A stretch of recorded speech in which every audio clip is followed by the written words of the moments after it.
اللہ نبی اسلام کے بہت زیادہ صحابی ہیں، انہیں کچھ کا درجہ بہت بلند ہے اپنے اپنے درجے کے لحاظ سے، لیکن کچھ لوگ ایسے ہیں جو آؤٹ اسٹینڈنگ ہیں، یعنی کہ جنہوں نے نبوت سے پہلے اسٹرگل کرنا اسٹارٹ کر لی تھی. انہی میں سے ایک ہے مابا. مابا کا جو اصل نام ہے وہ تو جب اسلام قبول کریں گے تبھی آپ کو بتائیں گے، کیونکہ ابھی تو اسٹوری اسٹارٹ ہو رہی ہے. تو ویڈیو کو اینڈ تک دیکھیے اور جانیے کہ مابا کون ہے. تو شروع کرتے ہیں ویڈیو کو. بسم اللہ الرحمن الرحیم. رب اشرح لی صدری ویسر لی امری واحلل عقدۃ من لسانی یفقهوا قولی. السلام علیکم. آج ایک ویڈیو کے ساتھ حاضر ہیں آپ کے ساتھ. تو نبی علیہ السلام کے ایک صحابی ہیں، فی الحال تو نہیں ہیں اسٹوری کے لحاظ سے. وہ صحابی ہیں، مجوسی ہیں اور اہل فارس میں سے ہیں، اور اصفہان جو صوبہ ہے اس کے ایک گاؤں میں، جی نامی گاؤں ہے، وہاں کے رہنے والے ہیں. ان کے والد جو ہیں وہ مجوسی ہیں، یعنی کہ آتش پرست ہیں. وہ زیادہ تر کاشتکاری سے ریلیٹڈ تھا ان کا پیشہ. اس پہ کیا ہوا کہ ایک دن انہوں نے گھر کی رینوویشن سٹارٹ کی ہوئی تھی مابا کے والد نے. تو مابا کو بھیجا کہ تم جاؤ ذرا کاشتکاری میں کھیتوں وغیرہ کا حساب کتاب دیکھ کے آؤ. تو اس میں یہ ہوتا تھا کہ وہ نا زیادہ تر انہیں باہر نہیں نکالتے تھے. تو جیسے ہی مابا نکلے وہاں سے اور کاشتکاری کے لیے اپنے کھیتوں میں گئے، تو واپسی پہ انہوں نے دیکھا ایک گرجا یعنی کہ چرچ. اور وہاں پہ کچھ عیسائی لوگ عبادت کر رہے تھے، جو کہ وہ اس ٹائم کے مسلمان تھے. تو انہوں نے پوچھا کہ تم کیا کر رہے ہو؟ انہوں نے بولا کہ ہم اللہ کی عبادت کر رہے ہیں، اور وہ نماز ادا کر رہے تھے. اور انہیں وہ چیز بڑی اچھی لگی، اور اس چیز پہ انہوں نے دوبارہ ان سے یہ کہا کہ یہ جو چیز ہے جو تم عبادت کر رہے ہو، اس کا جو گڑھ ہے، ہیڈ کوارٹر ہے، وہ کہاں پہ؟ تو انہوں نے بولا کہ اس کا جو سرچشمہ ہے یا ہیڈ کوارٹر کہہ لیں، وہ ملک شام میں ہے. تو انہوں نے کہا کہ اچھا ٹھیک ہے. واپس چلے گئے. تو باپ نے پوچھا، مابا کے باپ نے پوچھا کہ اتنا ٹائم کہاں پہ گزارا ہے؟ انہوں نے بولا کہ اس طرح سے میں نے چرچ دیکھا یا گرجا دیکھا، اس میں تو یہ چیزیں ہو رہی تھی اور مجھے بڑی پسند آئی ہیں، اور وہ تو ہم سے کافی بہتر ہے اور حق پرست نظر آ رہے ہیں. تو ان پہ ان کے والد کو ذرا خطرہ یا شبہ ہوا کہ یہ شخص جو میرا بیٹا ہے یہ کہیں ان کی طرف نہ چلا جائے. اس پہ ذرا انہیں سمجھایا، لیکن انہوں نے بات کا یعنی کہ تکرار کیا کہ نہیں، یہ وہ زیادہ بہتر ہے ہم سے. اس پہ کیا کیا کہ مابا کو انہوں نے بیڑیاں پہنا دی. تو اسی قید کے دوران مابا نے انہیں یہ میسج پہنچایا کسی طرح کہ جب شام کے تاجر آئیں تو ہمیں بتانا کہ ہم بھی ان کے ساتھ ملک شام کو جائیں گے. تو انہوں نے کیا کہ ظاہر سی بات ہے، ایک بندہ ان کے ریلیجن میں انٹر ہو رہا ہے تو ظاہر وہ تو انٹرسٹ لیں گے اس میں. تو انہوں نے کسی نہ کسی طرح سے، وہ قید میں تھے، ان تک خبر پہنچا دی کہ ملک شام سے تاجر آئے ہوئے ہیں، تو آپ ایسا کریں کہ پہنچے وہاں تک. تو مابا نے کیا کیا کہ وہاں پہ تھے، قید میں تھے، اور کسی طرح سے اپنی جان چھڑائی اور وہاں سے بھاگے، اور ان کے ساتھ ملک شام پہنچ گئے. ملک شام پہنچنے کے بعد مابا کا کچھ یہ سین ہوا کہ یہ ایک ملے پادری سے، جسے پوپ کہا جاتا ہے، جو یعنی کہ ان کا ہیڈ ہوتا ہے. جیسے ہمارے امام کعبہ ہوتے ہیں، ایسے عیسائیت میں پوپ ہیڈ کو کہا جاتا ہے. تو وہ پوپ تھوڑا ذرا دنیاوی عیش و عشرت میں پڑا ہوا تھا. لوگ اسے صدقہ خیرات کیا کرتے تھے. وہ کیا کرتا تھا، اسے سٹور کر لیتا تھا، اپنے پاس خزانہ جمع کر لیا کرتا تھا. خیر یہ چپ ہو گئے. اس کے بعد جو کچھ سیکھنا تھا اسے سیکھتے رہے. خیر وہ مر گیا at the end of time. جب لوگوں نے پوچھا کہ جب ایکسپوز ہوگی خبر، اس کی کفن و دفن کا سلسلہ شروع ہوا، تو مابا نے بتایا کہ یہ شخص تو اس طرح کا تھا. تو میں بولا تمہارے پاس دلیل کیا؟ انہوں نے بولا وہ خزانے کا جو اس کا صندوق تھا یا جو بھی چیز تھی اس کے پاس لے گئے اور بتایا کہ یہ دیکھو تم لوگ صدقے دیتے تھے، یہ تو یہ کام کرتا تھا. تو اس پہ کیا ہوا کہ انہوں نے نا اسے دفنانے کے بجائے اسے سنسار کر دیا. اس کے بعد جب دوسرا پادری آیا، کہتے ہیں کہ وہ بڑا پرہیزگار اور متقی ہوتا ہے، بڑا اچھا انسان، زاہد اور پرہیزگار شخص تھا وہ. تو مابا نے اسے کافی سبق لیا، جو کچھ انہوں نے سیکھنا تھا، یعنی کہ روحانیت کے لحاظ سے یا اللہ کو جاننے کے لیے. اس کے بعد وہ مر جاتا ہے، تقریباً قریب المرگ ہوتا ہے، نزا کے عالم میں ہوتا ہے. تو مابا ان سے پوچھتے ہیں کہ آپ ہمیں یہ بتائیں کہ اب آپ تو جا رہے ہیں اس دنیا سے، آپ کے بعد کوئی آ بھی نہیں رہا یہاں پہ، تو آپ مجھے کوئی اہل حق جو شخص ہے یا اہل علم ہے یا جو حق پر ہے اس ٹائم، مجھے وہ ریفر کریں کہ میں اس کی طرف چلا جاؤں. تو انہوں نے کیا کیا کہ ایک شخص کا نام بتایا. یہ جو شخص ہے اس نے موصل میں ایک شخص بتایا، موصل نامی ایک جگہ تھی، اس میں ایک شخص کا بتایا کہ وہ ایک شخص پرہیزگار ہے، تم اس کے پاس جاؤ، وہ تمہاری رہنمائی کرے گا. تو جناب مابا وہاں سے رخت سفر باندھتے ہیں اور موصل چلے جاتے ہیں. وہاں اس شخص کے پاس رہتے ہیں اور بتاتے ہیں کہ مجھے فلاں بندے نے بھیجا ہے. تو اس سے جو کچھ سیکھنا ہوتا ہے سیکھتے ہیں. ایک ٹائم کچھ عرصہ گزرتا ہے، وہ بھی تقریباً اس کا ٹائم بھی برابر ہو جاتا ہے، وہ بھی مرنے کے قریب ہو جاتا ہے. تو پوچھتے ہیں کہ یا استاد اب مجھے آپ بتائیں کہ میں نے آگے کہاں پہ جانا ہے، میں نے تو مطلب اس طرح سفر کیا ہے تو واپس بھی نہیں جا سکتا، آپ بتائیں کہ اب اگلا کوئی بندہ بتائیں. تو وہ کیا کرتا ہے جی کہ وہ جو موصل والا استاد ہوتا ہے وہ انہیں نصیبین میں کی طرف پھر ریفر کرتا ہے کہ اب تم نصیبین میں جاؤ، وہاں پہ ایک شخص ہے جو بڑا زاہد اور پرہیزگار ہے، تم اپنا جو اگلی جو تمہاری علم کی پیاس ہے وہ وہاں سے جا کے تم بجھا سکتے ہو. تو یہ کیا کرتے ہیں، وہاں سے نکلتے ہیں اور موصل جا کے پہنچ جاتے ہیں. اور موصل کے قریب جب پہنچتے ہیں وہاں پہ اس جگہ پہ، تو پھر انہیں بتاتے ہیں کہ مجھے اس طرح میں آیا ہوں اور مجھے اس شخص نے آپ کی طرف بھیجا ہے. تو یہ شخص بھی بڑا اچھا نیک انسان ہوتا ہے. اس سے بھی جو مابا ہوتے ہیں وہ اس سے بھی جو کچھ سیکھنا ویکھنا ہوتا ہے وہ سیکھتے ہیں، تو یہ بھی ختم ہو جاتا ہے، یعنی کہ اس کا ٹائم برابر ہو جاتا ہے.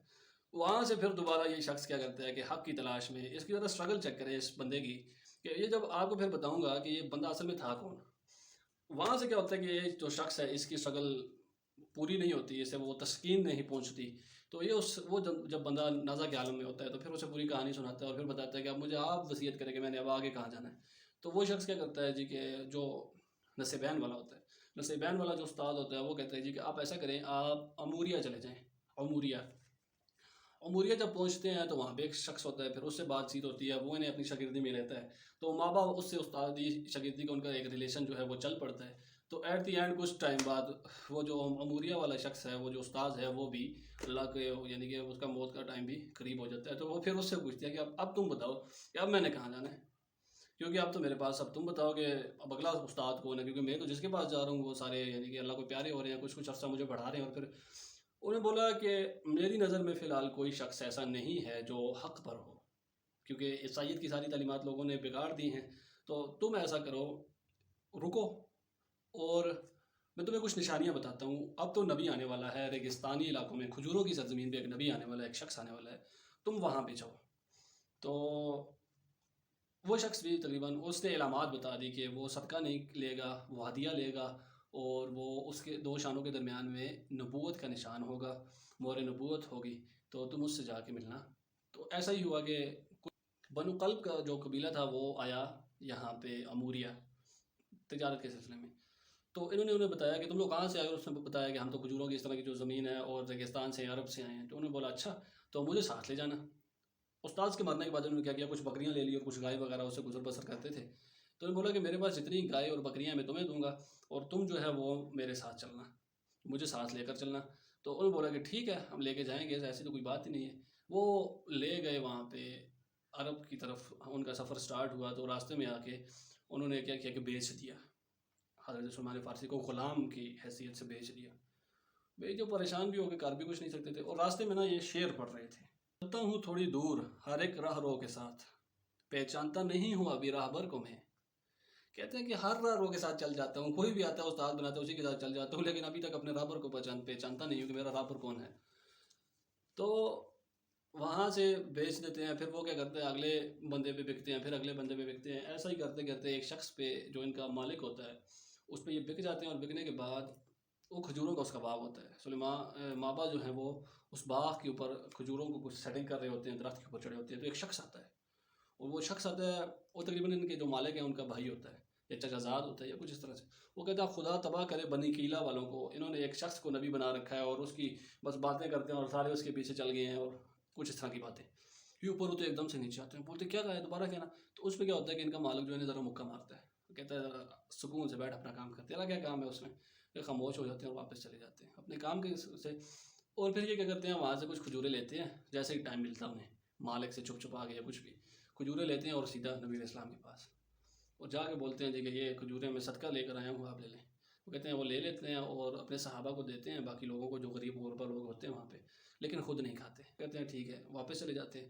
پھر ایسا ہوتا ہے جی کہ وہ دوسرے دن یا کچھ دنوں بعد اس طرح سے کہ وہ واپس آتے ہیں پھر کھجوریں لے کے اور کہتے ہیں کہ یہ ہدیہ ہے، یہ لے لیں، تحفہ ہے میری طرف سے آپ کے لیے. تو پھر وہ خود بھی کھاتے ہیں، لوگوں کو بھی کھلاتے ہیں. مطلب وہ اب وہ جو مابا ہیں وہ ٹیسٹیفائی کر رہے ہیں کہ وہ علامات جو اموریا کے استاذ نے انہیں بتائی تھی، وہ علامات اب ٹیسٹیفائی ہو رہی ہیں کہ ہاں کہ واقعی میں یہ نبی ہیں یا نہیں ہیں. پھر جب یہ چیز کلیئر ہو گئی نا تو پھر یہ پیچھے جائیں. جب وہ بیٹھے ہوئے تھے ہدیہ کے ٹائم پہ نبی علیہ السلام، تو ان کی کہتے ہیں کہ وہ دو چادروں میں تھے، ایک تہبند اور ایک اوپر. تو مابا جو ہے یہ بار بار نا میرے نبوت کی تلاش میں ہے کہ مجھے کہیں نہ کہیں سے نظر آ جائے اب. تو نبی علیہ السلام نے کیا کیا، جب یہ چیز نوٹس کی نا کہ یہ شخص میرے مہر نبوت کے بارے میں کچھ تجسس ہے ایسے، تو انہوں نے کیا کہ چادر تھوڑی سی نا سرکا دی نیچے کمر سے سرکائی. تو جب مابا نے دیکھا تو مابا پریشان ہوئے اور جا کے لپک گئے اور چومنے لگے اور یہ کہنے لگے کہ آپ ہی ہیں واللہ آپ ہی ہیں. وہاں پہ انہوں نے اسلام قبول کیا اور مابا کا وہاں پہ جو نام پڑا وہ پڑا سلمان فارسی ہم انہیں کہتے ہیں. اور سلمان فارسی کا جو لقب نبی علیہ السلام نے دیا وہ دیا سلمان الخیر. سلمان الخیر کا لقب ملا اور سلمان انہیں نام ملا. اور انہوں نے پھر غزوہ احزاب میں وہ مشورہ دیا تھا کہ جب ہم ڈیفینسو موڈ میں ہوتے تھے فارس میں، تو ہم کیا کرتے تھے کہ جب کوئی قوم ہم پہ حملہ کرتی تھی تو ہم خندق کھودتے آپ بھی ایسے ہی کریں گے، خندق کھودیں تو وہ پھلانگ نہیں سکیں گے تو ہم سیف رہیں گے۔ تو یہ وہ سلیمان فارسی ہیں، تو یہ تھی ان کی پوری داستان۔ تو اگر آپ نے مزید اس طرح کی ویڈیوز دیکھنی ہے صحابہ کے قبول اسلام کے بارے میں تو ہمارے چینل کو لائک کیجیے، سبسکرائب کیجیے، بیل آئیکن کو پریس کیجیے اور لوگوں کے ساتھ شیئر کیجیے۔ پلے لسٹ میں جا کے باقی اصحاب کی بھی ویڈیوز پڑی ہوئی ہیں، آپ وہاں سے دیکھ سکتے ہیں کہ کون سے صحابی نے کس طرح اور کن حالات میں جا کے اسلام کو قبول کیا تھا اور کتنی مشکلات پیش آئی تھی۔ یہ کہانی کہنا بہت آسان ہے، بتانا بہت آسان ہے، ہمارے لیے تو وربل چیز ہے، ہم آپ کو بتا دیتے ہیں یا ہم خود پڑھ لیتے ہیں اور بس ایک امیجن کر لیتے ہیں، لیکن یہ اس شخص کے لیے بہت زیادہ تکلیف دہ تھی جب وہ اس پروسیس سے گزر رہا تھا۔ تو ہندوؤں میں کہتے ہیں پتہ تب لگتا ہے جب کان کے پاس سے گزرتی ہے نا، کنے مڑ لگتی ہے تب پتہ چلتا ہے، تو ایسے ہی ہوتا ہے۔ تو اسی کے ساتھ ویڈیو کرتے ہیں اور ہمارے ساتھ رہیے، نیکسٹ ویڈیو کا انتظار کریے، اور باخر دعوانا ان الحمد للہ رب العالمین۔ السلام علیکم۔